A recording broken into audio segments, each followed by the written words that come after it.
Don't make these mistakes when fly fishing for bass on the Backcast.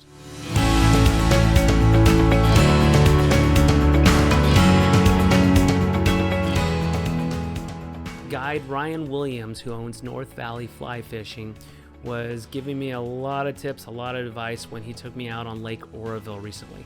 And we were fly fishing for bass using a method called float and fly, which Ryan has really developed his own perspective on, and it's a really unique and innovative approach.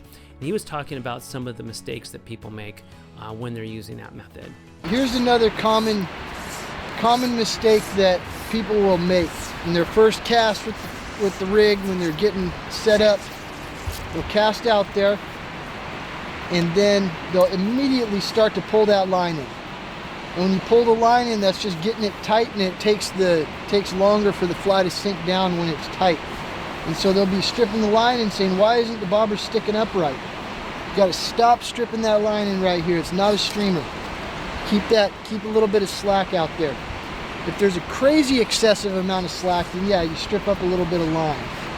But for the most part, what people do when they're starting out, and the boat is moving forward, they're gonna cast out,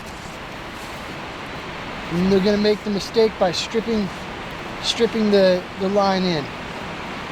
And now the other mistake that they'll make along with stripping it in is they'll wait on mending it. So you'll notice when I'm not mending it, you can see that bobber, it's not sticking upright and it's dragging.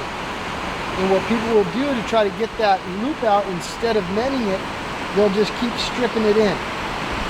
That is not how you want to do it at all. You got to just give it a mend, keep some slack in the line, little S pattern in the line, and that gives it enough slack so that bobber crops upright.